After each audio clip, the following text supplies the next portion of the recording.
والقسم الثانی من الرواة هم المعروفون بالحفظ والعدالة دون الاجتهاد والفتوى کابی ہریرۃ وانس بن مالک فاذا صحت روایت مثلهما عندك فان وافق الخبر القياس فلا خفاء في لزوم العمل به وان خالفه كان العمل بالقياس اولى۔ اب یہاں سے مصنف علیہ رحمہ راویوں کی دوسری قسم بیان کر رہے ہیں۔ صحابہ میں کچھ وہ راوی ہیں جو کیا ہیں، مجتہدین ہیں، کچھ وہ راوی ہیں جو مجتہدین ہیں، اور کچھ وہ جو ہیں وہ ہیں جو غیر مجتہد ہیں۔ پہلے آپ کو بتایا کہ اگر مجتہدین کی روایت کے مقابلے میں قیاس آ جائے تو پھر مجتہد کی روایت پر عمل کرنا اولا ہے، مجتہد کی روایت پر عمل کرنا اولا ہے قیاس پر عمل کے مقابلے میں، تو اس حدیث مرفوع پر عمل کیا جائے گا۔ اب یہاں سے دوسری قسم بیان کر رہے ہیں کہ وہ راوی جو مشہور ہوں حفظ و عدالت میں، یعنی حافظے اور عدالت میں، یعنی ان کا حافظہ بھی قوی ہو، عادل ہو،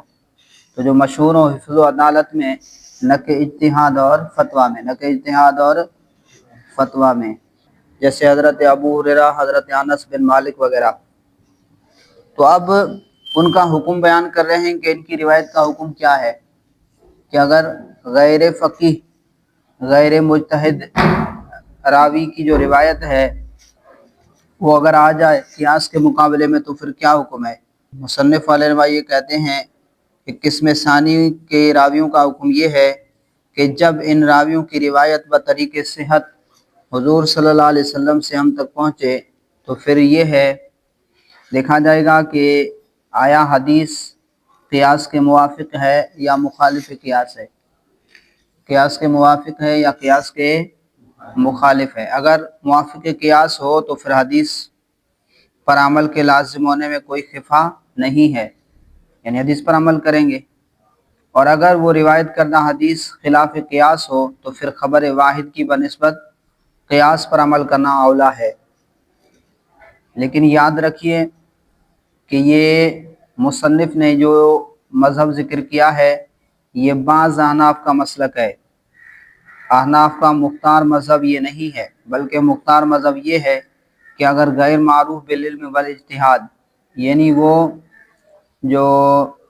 اجتہاد اور فتویٰ میں معروف نہیں ہے، غیر مجتہد راوی کی بھی اگر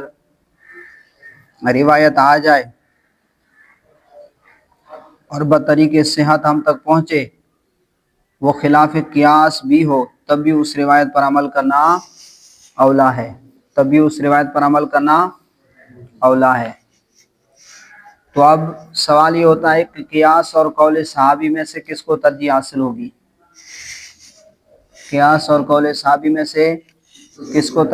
ہوگی، تو جمہور احناف کے نزدیک قول صحابی کو قیاس پر ترجیح دی جائے گی،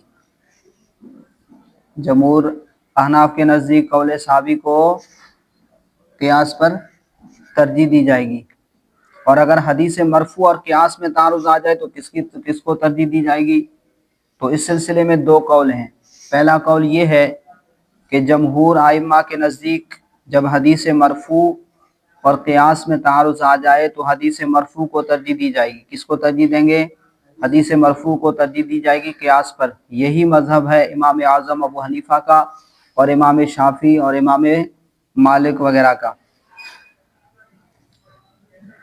اور امام احمد بن حنبل کا بھی یہی مذہب ہے، کیونکہ حدیث مرفوع کا جو مقام ہے وہ نہایت بلند ہے۔ قیاس تو ایک رائے ہے، قیاس تو صرف رائے کا نام ہے، اور رائے پر اس وقت عمل کیا جائے گا جب حدیث موجود نہ ہو۔ امام اعظم علیہ الرحمہ تو ضعیف حدیث کے آنے پر بھی قیاس کو ترک فرما دیتے ہیں، امام صاحب کا قول ہے کہ ما جاء عن رسول اللہ صلی اللہ علیہ وسلم قبلناہ علی الراس والعینین، یعنی نبی کریم صلی اللہ علیہ وسلم سے جو بھی حدیث آئے اسے ہم بسر و چشم قبول کرتے ہیں، اور امام صاحب کا یہ بھی قول ہے اذا جاء الحدیث مخالفا لرأیی فاضربوا رأیی علی الجدار، یعنی حدیث اگر میری رائے کے مخالف آ جائے تو میری رائے کو دیوار پر دے مارو، یہ بھی امام اعظم کا قول ہے۔ اور امام صاحب کا ایک اور قول بھی ہے کہ اذا جاء حدیث صحیح فہو مذہبی، جب صحیح حدیث آ جائے کسی مسئلے میں تو وہی میرا مذہب ہے۔ اور امام مالک کی طرف یہ جو قول منسوب کیا جاتا ہے کہ وہ حدیث مرفوع پر قیاس کو ترجیح دیتے ہیں، یہ بات بھی درست نہیں ہے۔ ان کے نزدیک بھی حدیث مرفوع جو ہے قیاس پر مقدم ہے، ان کے نزدیک بھی حدیث مرفوع قیاس پر مقدم ہے۔ اور دوسرا قول جو ہے وہ عیسیٰ ابن ابان حنفی کا قول ہے۔ وہ کہتے ہیں کہ اگر حدیث کا راوی فقیہ ہو تو حدیث کو ترجیح ہوگی قیاس پر، اور اگر حدیث کا راوی غیر فقیہ ہو تو قیاس کو ترجیح دی جائے گی۔ لیکن عیسیٰ ابن ابان حنفی کا یہ قول جو ہے درست نہیں ہے، یہ قول درست نہیں ہے۔ تو امام اعظم کے نزدیک وہ تو حدیث ضعیف کو بھی قیاس پر ترجیح دیتے ہیں۔ تو علامہ عینی نے بھی اس قول کو رد کیا ہے، اسی طرح فتح القدیر، طحاوی شریف، مبسوط، سب نے اس قول کو جو ہے رد کیا ہے۔ تمام محققین کے نزدیک حدیث مرفوع قیاس پر مقدم ہے۔ سمجھ آ گئی بات؟ احناف کے نزدیک خبر واحد حدیث ضعیف بھی آ جائے جی لیکن صحت کے ساتھ ہو تو پھر حدیث پر عمل کیا جائے گا، قیاس کو چھوڑ دیں گے۔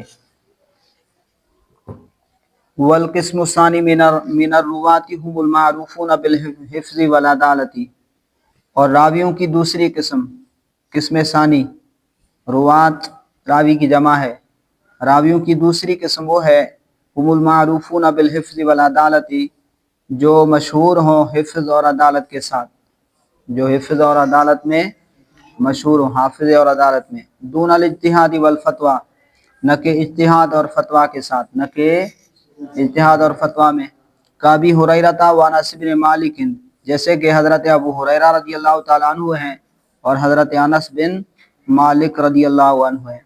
جیسے حضرت ابو ہریرہ اور حضرت انس بن مالک ہیں۔ فَإِذَا صَحَّتْ رِوَایَةُ مِثْلِهِمَا عِندَكَ، پس اگر ان جیسے راویوں کی روایت، مثلہما ان دونوں راویوں جیسے راویوں کی روایت عندک تیرے پاس صحت کے ساتھ پہنچے، اگر ان جیسے راویوں کی روایت تیرے پاس بطریق صحت ثابت ہو جائے، فَإِنْ وَافَقَ الْخَبَرُ الْقِيَاسَ، پس اگر وہ خبر قیاس کے موافق ہو، پس اگر خبر قیاس کے موافق ہو، فَلَا خِفَاءَ فِي لُزُومِ الْعَمَلِ بِهِ، تو اس پر عمل کے لازم ہونے میں کوئی خفا نہیں، کوئی پوشیدگی نہیں ہے، اس پر عمل کے لازم ہونے میں کوئی پوشیدگی نہیں ہے۔ وَإِنْ خَالَفَهُ كَانَ الْعَمَلُ بِالْقِيَاسِ أَوْلَىٰ، اور اگر وہ خبر مخالف ہو، قیاس کے مخالف ہو، كَانَ الْعَمَلُ بِالْقِيَاسِ أَوْلَىٰ، تو قیاس پر عمل کرنا اولا ہے، قیاس پر عمل کرنا اولا ہے۔ میں نے آپ کو پہلے بتا دیا کہ یہ احناف کا مختار مذہب نہیں ہے۔ احناف کے ہاں خبر واحد بھی اگر قیاس کے مقابلے میں آ جائے اور اگر وہ صحت کے ساتھ ہم تک پہنچی ہو تو اس پر عمل کیا جائے گا، جیسے میں نے ابھی امام اعظم علیہ الرحمہ کے قول آپ کو بیان کر دیے۔ امام اعظم تو فرماتے ہیں کہ اگر کہ ما جان رسول اللہ صلی اللہ علیہ وسلم قبلنا علی الراس والعینین، اسی طرح اذا جاء الحدیث مخالفا للرأی فاضربوا الرأی علی الجدار، اسی طرح اذا جاء حدیث صحیح فهو مذہبی۔ امام اعظم کے تو یہ قول ہیں۔ سمجھ میں آ گئی بات؟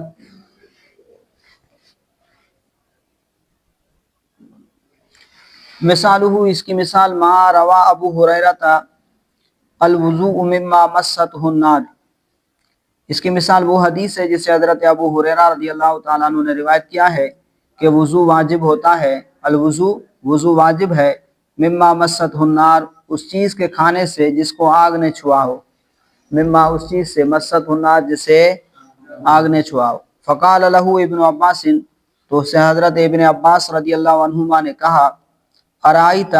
آپ مجھے بتائیں، لو تودعت بماء سخین، کہ اگر آپ گرم پانی سے وضو کریں، اگر آپ وضو کریں گرم پانی سے، اکنت تتودع منہ، تو کیا آپ اس کی وجہ سے پھر وضو کریں گے؟ بھائی گرم پانی کو بھی تو آگ نے چھوا ہے، گرم پانی کو بھی تو آگ نے چھوا ہے۔ حدیث پر عمل نہ کرنے کی کچھ وجوہات ہیں۔ وجہ اول، پہلی وجہ یہ ہے کہ شروع میں صحابہ کرام میں اختلاف تھا، ما مست النار ناقض وضو ہے یا نہیں ہے، دونوں طرح کے اقوال تھے۔ پھر بعد میں صحابہ کا اجماع ہوا کہ ما مست النار غیر ناقض ہے، صحابہ کا اجماع ہے کہ ما مست النار غیر ناقض ہے، اور احادیث وضو ما مست النار منسوخ ہیں۔ یہ کیا ہیں؟ ما مست النار یہ کیا ہے؟ دیگر بہت سی احادیث ہیں جن میں ترک وضو مما مست النار کی تصریح ہے۔ مثال کے طور پر جیسے حضرت جابر فرماتے ہیں رضی اللہ تعالیٰ عنہ کہ کان آخر الامرین من رسول اللہ صلی اللہ علیہ وسلم ترک الوضوء مما غیرت النار، یہ اس کو ابو داؤد نے روایت کیا ہے، اس حدیث کو ابو داؤد نے روایت کیا ہے۔ رسول اللہ صلی اللہ علیہ وسلم کے آخری دو عملوں میں سے مما مست النار سے وضو کو ترک کرنا تھا، وضو کو ترک کرنا تھا۔ تو حضور صلی اللہ علیہ وسلم کے آخری دو معاملات میں سے کیا تھا؟ ترک وضو تھا، مما غیرت النار جس کو آگ نے بدلا ہو۔ تو حضور کا آخری معاملہ یہ تھا کہ جس کو آگ نے بدلا ہو اس سے وضو نہیں فرماتے تھے۔ اور دوسری وجہ یہ ہے کہ امام نووی نے لکھا ہے کہ چاروں خلفائے راشدین ما مست النار کے غیر ناقض ہونے پر متفق ہیں، غیر ناقض ہونے پر متفق ہیں۔ اور تیسری وجہ یہ ہے کہ اس حدیث میں وضو سے مراد وضو لغوی ہے، وضو لغوی وضو ہے، یعنی ہاتھ منہ دھونا، یعنی کوئی آگ پر پکی ہوئی چیز کھائی ہے تو پھر ہاتھ منہ دھو لو، اس سے وضو لغوی مراد ہے، کلی کر لی، ہاتھ دھو لیے۔ اور لفظ وضو اس معنی میں احادیث کے اندر کثیر الاستعمال ہے، اس معنی میں لفظ وضو بہت زیادہ استعمال ہے۔ تو یہاں پر حدیث میں وضو سے مراد وضو لغوی ہے، وضو اصطلاحی مراد نہیں ہے۔ اب سوال یہ ہوتا ہے کہ تو حضرت عبداللہ ابن عباس رضی اللہ عنہما نے حدیث مرفوع کے مقابلے میں اپنی رائے پیش کیوں کی؟ بظاہر تو یہ بے ادبی ہے، بظاہر تو یہ بے ادبی ہے۔ تو اس کا پہلا جواب یہ ہے کہ حضرت ابن عباس رضی اللہ عنہما کا حدیث مرفوع کے مقابلے میں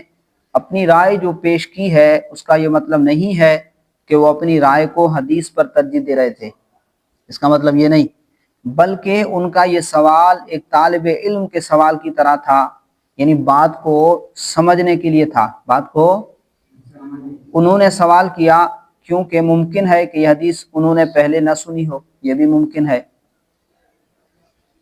تو بات کو سمجھنے کے لیے انہوں نے سوال کیا ہے بات کو، اور اسی وجہ سے حضرت ابو ہریرہ نے انہیں ڈانٹ دیا۔ اس روایت میں تو نہیں ہے مگر دوسری روایت میں ذکر ہے اس چیز کا کہ حضرت ابو ہریرہ نے جب حضرت ابن عباس رضی اللہ عنہما کی یہ بات سنی تو ڈانٹتے ہوئے انہیں فرمایا کہ بھتیجے جب تو کوئی حدیث سنے تو اس کے لیے کوئی مثال نہ بیان کیا کر، اس کے لیے کوئی مثال بیان نہ کیا کر۔ تو حضرت ابو ہریرہ نے حضرت ابن عباس کو ڈانٹا کہ انہوں نے غلط مثال ذکر کی ہے۔ غلط مثال کیوں ہے؟ غلط مثال اس لیے کہ حدیث میں عقلی ما مست النار کا ذکر ہے کہ جس کو آگ نے چھوا اس کو کھانے سے وہ ٹھیک ہے وضو ٹوٹ جاتا ہے، تو وضو کرنا چاہیے، اس میں عقلی ما مست النار کا ذکر ہے۔ اور حضرت عبداللہ ابن عباس رضی اللہ تعالیٰ عنہ کا سوال استعمال ما مست النار کے بارے میں تھا کہ آپ مجھے بتائیں کہ اگر آپ گرم پانی سے وضو کریں، اب یہ گرم پانی سے وضو کرنا یہ استعمال ہے نہیں ہے، یا کھانا ہے پانی کا استعمال ہے۔ اور دوسرا جواب یہ ہے کہ حضرت عبداللہ ابن عباس رضی اللہ تعالیٰ عنہ کا مقصد حدیث مرفوع کے مقابلے میں اپنی رائے پیش کرنا نہیں تھا، اپنی رائے پیش کرنا نہیں تھا، بلکہ ان کا مقصد فہم ابی ہریرہ پر اعتراض کرنا تھا، حضرت ابو ہریرہ کے فہم پر کہ ابو ہریرہ یہ حدیث تو منسوخ ہو چکی ہے، یہ حدیث تو منسوخ ہو چکی ہے، جو حدیث منسوخ ہو چکی ہے اس حدیث کو آپ غیر منسوخ ذکر کریں، یہ حدیث تو منسوخ ہو چکی ہے پھر آپ اس کو غیر منسوخ ذکر کر رہے ہیں، یہ اعتراض کرنا تھا۔ اور تیسرا جواب یہ ہے کہ حضرت عبداللہ ابن عباس رضی اللہ تعالیٰ عنہ کا مقصد فہم ابو ہریرہ پر اعتراض کرنا تھا کہ ابو ہریرہ یہ حدیث میں تو وضو سے مراد وضو لغوی ہے، وضو سے مراد وضو لغوی ہے، یعنی ہاتھ دھو لینا، کلی کر لینا، اور آپ اس سے وضو اصطلاحی مراد لے رہے ہیں، آپ اس سے وضو اصطلاحی مراد لے رہے ہیں جو کہ درست نہیں ہے۔ مثال اس کی مثال ما روا ابو ہریرہ تھا، وہ روایت ہے جس کو سیدنا ابو ہریرہ رضی اللہ تعالیٰ عنہ نے روایت کیا ہے کہ الوضوء مما مست النار،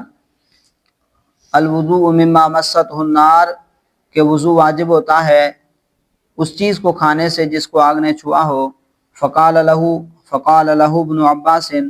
تو حضرت ابن عباس رضی اللہ عنہما نے حضرت ابو ہریرہ سے کہا ارائیتا، آپ بتائیں، لو تودعت بماء سخین، کہ اگر آپ گرم پانی سے وضو کریں،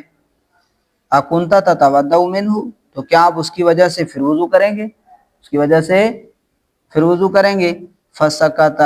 تو حضرت ابو ہریرہ رضی اللہ تعالیٰ عنہ خاموش ہو گئے، حضرت ابو ہریرہ خاموش ہو گئے۔ وَإِنَّمَا رَدَّهُ بِالْقِيَاسِ، اور حضرت عبداللہ ابن عباس رضی اللہ عنہما نے اس حدیث کو صرف قیاس سے رد کیا ہے، اس حدیث کو رد کیا ہے بالقیاس، قیاس کے ساتھ۔ اِذْ لَوْ كَانَ عِنْدَهُ خَبَرٌ لَرَوَاهُ، اگر ان کے پاس کوئی حدیث ہوتی تو وہ اس کو ضرور روایت کرتے، اگر اس کے پاس کوئی حدیث ہوتی تو اس کو ضرور روایت کرتے، لیکن میں نے آپ کو بتا دیا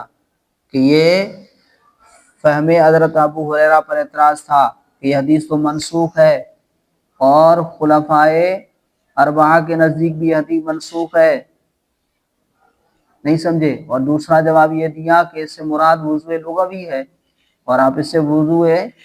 اصطلاحی مراد لے رہے ہیں۔ تو حضرت عبداللہ ابن عباس نے حدیث کے منسوخ ہونے کی بنا پر اس پر رد کیا ہے، نہ کہ قیاس کی بنا پر، حدیث کے منسوخ ہونے کی بنا پر اس کو رد کیا ہے، نہ کہ قیاس کی بنا پر۔ جیسے حضرت جابر کی روایت ثابت ہے کانا آخر الامرین من رسول اللہ صلی اللہ علیہ وسلم ترک الوضوء مما غیرت النار، رواہ ابو داؤد، اور دوسری روایت میں ہے کہ مما مست النار، دونوں الفاظ ذکر ہوئے ہیں۔ وعلی ھذا ترک اصحابنا روایت ابی ہریرہ فی مسألۃ المسرات بالقیاس، اور اسی بنا پر کہ اگر غیر فقیر راوی کی حدیث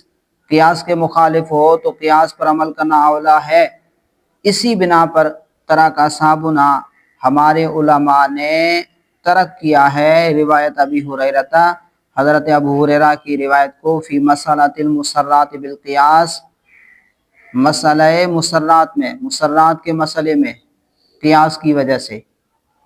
مسئلہ مسرات کیا ہے؟ آپ کو اصول بتا دیا کہ جب حدیث کا راوی غیر فقیہ ہو تو قیاس کو ترجیح ہوگی، اسی قانون کی بنا پر ترک کیا ہے امام اعظم نے روایت ابو ہریرہ کو مسئلہ مسرات میں۔ مسرات یہ ماخوذ ہے تسریہ سے، کس سے؟ تسریہ سے، اور تسریہ کا معنی ہے پانی کے لیے بند باندھنا، پانی کے لیے جمع کرنا پانی کو۔ یہاں مسرات سے وہ دودھ والا جانور مراد ہے کہ دھوکے اور فریب کے لیے اس کے تھنوں میں کئی دنوں کا دودھ جمع کر کے رکھا جائے تاکہ منڈی میں زیادہ قیمت پر بک جائے، اسے کیا کہتے ہیں؟ مسرات، کہ گاہک کو دھوکہ لگ جائے کہ بھئی بہت دودھ والا جانور ہے، تو جب اس قسم کا جانور کوئی خریدے اور گھر جا کر دھوکے کا پتہ چلے تو اس حدیث میں ہے کہ وہ شخص ایسا جانور واپس کر سکتا ہے، لیکن ساتھ جو ہے 1 صاع یعنی 3.5 سیر کھجور دے اس دودھ کے بدلے میں جو اس نے استعمال کیا ہے۔ حدیث یہ ہے، عن ابی ہریرہ رضی اللہ تعالی عنہ قال قال رسول اللہ صلی اللہ علیہ وسلم، یہ آپ کے حاشیے میں بھی ہوگی، حاشیہ نمبر میرے پاس نہیں ہے، اس عبارت پر جو ہو حاشیہ اس میں آپ دیکھیں گے، آپ کو مل جائے گی۔ وعلی ھذا ترک اصحابنا روایت ابی ہریرہ فی مسألۃ المسرات بالقیاس، اس عبارت پر آپ حاشیہ دیکھیں۔ عن ابی ہریرہ رضی اللہ عنہ قال قال رسول اللہ صلی اللہ علیہ وسلم، لا تسر الإبل والغنم فمن ابتاعها بعد ذلك فهو بخير النظرين بعد أن يهلبها إن رضيها أمسكها وإن سخطها ردها وصاع من تمر. کہ حضور علیہ الصلوۃ والسلام نے ارشاد فرمایا کہ اگر مشتری دودھ نکالنے کے بعد بائع کے دھوکے پر مطلع ہو جائے تو مشتری کو دو باتوں میں سے ایک کا اختیار ہے، اگر چاہے تو اس بیع پر راضی ہو جائے اور جانور کو رکھ لے، اگر چاہے تو بیع کو فسخ کر دے اور وہ جانور بائع کو واپس کر دے اور اس کے ساتھ ایک سا کھجور کا بھی بائع کو دے دے، اس استعمال شدہ دودھ کا عوض ہوگا۔ تو ائمہ ثلاثہ یعنی امام شافعی، امام احمد، امام مالک اور احناف میں سے امام ابو یوسف کا یہی مذہب ہے کہ مسرہ جانور واپس کیا جا سکتا ہے اور ساتھ ایک ساتھ تمر دینی پڑے گی، اور وہ اس حدیث کے ظاہر پر عمل کرتے ہیں، وہ اس حدیث کے ظاہر پر عمل کرتے ہیں، جبکہ امام اعظم فرماتے ہیں کہ مشتری مسرہ جانور واپس نہیں کر سکتا، البتہ وہ رجوع و نقصان کرے گا، یعنی مشتری کا جتنا نقصان ہوا ہے اتنے پیسے بائع سے واپس لے گا۔ مثلا ایک نے گائے خریدی 2 لاکھ روپے میں اور گھر آ کر پتہ چلا کہ یہ تو کم دودھ دیتی ہے اور ایسی گائے کی قیمت تو 1 لاکھ ہوتی ہے، تو وہ جو 1 لاکھ کا نقصان ہوا ہے وہ مشتری بائع سے واپس لے لے گا۔ تو امام اعظم اس حدیث کے ظاہر پر عمل نہیں کرتے، امام اعظم اس حدیث کے ظاہر پر عمل نہیں کرتے۔ صاحب اصول الشاشی فرماتے ہیں کہ امام صاحب نے اس حدیث پر عمل اس لیے ترک فرمایا کہ روایت غیر فقیہ صحابی کی ہے اور قیاس کے خلاف ہے، اور غیر فقیہ صحابی کی روایت خلاف قیاس ہو تو قیاس کو ترجیح ہوتی ہے حدیث پر۔ یہ مصنف علیہ رحمہ فرماتے ہیں۔ یہ حدیث خلاف قیاس کیسے ہے؟ تو یاد رکھیے چیزیں 2 قسم پر ہیں، ایک مثلیات ہیں اور ایک ذوات القیم ہیں۔ مثلیات وہ ہیں جن کا مثل ممکن ہو جیسے مکیلات اور موزونات، اور دوسری ذوات القیم ہیں جن کا مثل نہ ہو جیسے بکری اور بیل وغیرہ، گائے وغیرہ۔ اگر کوئی شخص دوسرے کی چیز ہلاک کر دے تو اس پر ضمان آتا ہے، اگر وہ چیز مثلیات میں سے ہو تو ضمان کے طور پر اس کا مثل دینا پڑے گا۔ مثلا ایک شخص نے دوسرے کی گندم تلف کر دی تو اس ضمان کے طور پر اتنی ہی گندم دینی پڑے گی اس کو، تو یہ مثل سوری کہتے ہیں اس کو، مثل، کیونکہ یہ گندم اسی گندم کی طرح ہے یہ صورت کے لحاظ سے، اس کو مثل سوری کہتے ہیں۔ اور اگر وہ چیز ذوات القیم میں سے ہو تو ضمان کے طور پر اس کی قیمت دینی پڑے گی، اور اس کو مثل معنوی کہتے ہیں کیونکہ یہ قیمت اس چیز کی مثل ہے معنی کے اعتبار سے، معنی کے لحاظ سے۔ تو معلوم ہوا کسی بھی چیز کے ضمان کے طور پر اس کا مثل دینا پڑے گا، اگر وہ چیز مثلیات میں سے ہو تو مثل سوری دینا پڑے گا، اور اگر وہ چیز ذوات القیم میں سے ہو تو مثل معنوی یعنی اس کی قیمت دینی پڑے گی۔ تو مصنف فرماتے ہیں کہ یہ حدیث خلاف القیاس اس طرح ہے کہ اس میں استعمال شدہ دودھ کے ضمان کے طور پر 1 سا کھجور دینے کا جو حکم دیا گیا ہے، حالانکہ 1 سا کھجور نہ تو دودھ کا جو استعمال ہوا اس کا مثل سوری ہے نہ مثل معنوی ہے، کھجور دودھ کا نہ مثل سوری ہے نہ مثل معنوی ہے۔ مثل سوری نہ ہونا تو ظاہر ہے کیونکہ دودھ کا مثل سوری تو دودھ ہی ہوگا، اور 1 سا کھجور استعمال شدہ دودھ کا مثل معنوی بھی نہیں، کیونکہ مثل معنوی تو قیمت ہوتی ہے۔ تو یہاں یہ کہا جا سکتا ہے کہ یہ 1 سا کھجور جو ہے دودھ کی قیمت کے طور پر دیا جا رہا ہے، لیکن پھر بھی کیا ہوگا کہ خریدار نے جتنا دودھ استعمال کیا ہو اتنی قیمت کی کھجوریں دینی چاہیے، اگر دودھ تھوڑا استعمال کیا ہے تو کھجوریں بھی کم دینی چاہیے، اور اگر دودھ زیادہ استعمال کیا ہے تو کھجوریں بھی زیادہ دینی چاہیے۔ مگر حدیث میں تو مطلق 1 سا تمر دینے کا حکم ہے، تو چاہے تھوڑا دودھ استعمال کیا ہو یا زیادہ، تو معلوم ہوا یہ کھجوریں جو ہیں اس استعمال شدہ دودھ کا مثل معنوی بھی نہیں ہے۔ تو جب یہ سائے تمر نہ دودھ کا مثل سوری ہے اور نہ مثل معنوی ہے تو مسرات جانور کے ساتھ 1 سا تمر واپس کرنا خلاف القیاس ہوا، چنانچہ غیر فقیہ صحابی کی روایت خلاف القیاس ہونے کی وجہ سے امام اعظم ابو حنیفہ نے اس کو ترک فرمایا ہے۔ یہ صاحب اصول الشاشی کی تقریر ہے مسئلہ مسرات میں۔ امام اعظم ابو حنیفہ نے اس حدیث کے ظاہر پر عمل نہیں فرمایا، اس کی وجہ یہ ہے کہ یہ حدیث قرآن و سنت کے اور اجماع متقدمین کے خلاف ہے۔ قرآن میں اللہ تعالیٰ فرماتا ہے وَجَزَاءُ سَیِّئَةٍ سَیِّئَةٌ مِثْلُهَا کہ برائی کا بدلہ اس برائی کے برابر ہوگا، اور دوسری جگہ پر ہے وَإِنْ عَاقَبْتُمْ فَعَاقِبُوا بِمِثْلِ مَا عُوقِبْتُمْ